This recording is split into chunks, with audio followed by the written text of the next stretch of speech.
Hello guys, നമ്മളിപ്പോൾ പോകുന്നത് നമുക്കൊരു താറാവിനെ കാണാം. 2 താറാവിനെയും ഒരു ഹൈദരാബാദി ആടിനെയും കാണും. അതിനുവേണ്ടി നമ്മൾ ഒരു സ്ഥലം വരെ പോയിക്കൊണ്ടിരിക്കുക. ഇവിടെയാണെങ്കിൽ നല്ല മഞ്ഞ കണ്ട് ഞാൻ സെറ്റാക്കി ഇട്ടിട്ട് ഭയങ്കര തണുപ്പ് എന്ന് പറഞ്ഞാൽ ഭയങ്കര തണുപ്പ്. എൻ്റെ കൂടെ ചേട്ടായിയുണ്ട്, അപ്പുണ്ട്, ഞാനുണ്ട്. നമ്മുടെ ചേച്ചീൻ്റെ കുട്ടിയാണ് അപ്പ്. നമുക്ക് പോയി കാണാം. കുരുമുളക് കണ്ട്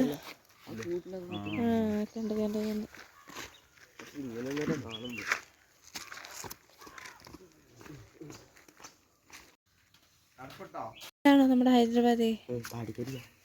അയ്യോ, അത് പാവാടാൻ തോന്നുന്നല്ലേ കണ്ടിട്ട്. എന്താ നീളം ചെവിയെല്ലാം. ഇത് കൊള്ളാലോ, നല്ല നീളം ചെവി, എനിക്ക് ഇഷ്ടപ്പെട്ട്. നോക്കിയട്ടെ,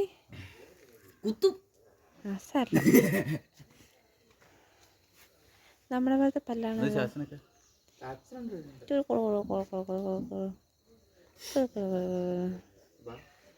ഹൈദരാബാദി അല്ലാതെ വേറെ നമ്മുടെ നാടൻ ആടുകളത് വേറെ 2 ആൾക്കുപ്പുണ്ട് അവിടെ. ഇവനെപ്പോഴും നോക്കുന്നത്.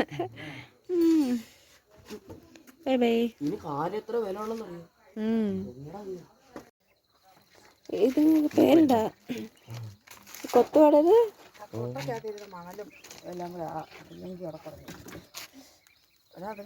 നമ്മളെ വന്ന് ഈ വീട്ടിലുണ്ടല്ലോ ഭയങ്കര സെറ്റപ്പാണ് കേട്ടോ. കൃഷിയും കാര്യങ്ങളെല്ലാം ഉണ്ട്.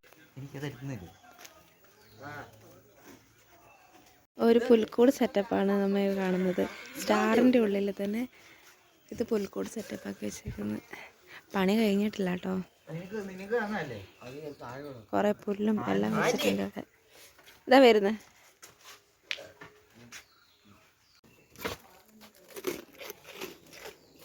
ഹൈദരാബാദി ആടിനെയും നമ്മുടെ താറാക്കുട്ടങ്ങളെയും പിന്നെ പ്രതീക്ഷിക്കാണ്ട് ഒരു സാധനം കിട്ടി. എന്താണെന്ന് വെച്ചാൽ പുൽക്കൂടില്ലേ, പുൽക്കൂട് അവർ സ്റ്റാർ അത് ആക്കി കഴിഞ്ഞിട്ടുണ്ടായിരുന്നില്ല. സാധാരണ നമ്മൾ കടലാസ് പേപ്പറൊക്കെ വെച്ചിട്ട് സ്റ്റാർ ഉണ്ടാക്കുമല്ലേ, അങ്ങനെ ഉണ്ടാക്കുന്ന സ്റ്റാറിൻ്റെ ഉള്ളിൽ തന്നെ പുൽക്കൂട് സെറ്റ് ചെയ്ത് വെച്ചേക്കുന്നത്. ഞാൻ അങ്ങനെ ഇത് എൻ്റെ നാട്ടിൽ ഇതുവരെ കണ്ടിട്ടില്ല കേട്ടോ. അങ്ങനത്തെ വമ്പൻ സെറ്റപ്പൊന്നും അങ്ങനെ ആരും ചെയ്തിട്ടൊന്നുമില്ല. ഇത് ഞാനിവിടെ ആദ്യമായിട്ടാണ് കാണുന്നത്. പണി തീർന്നിട്ടില്ല, എന്നാലും രസമുണ്ട് കാണാനായിട്ട്.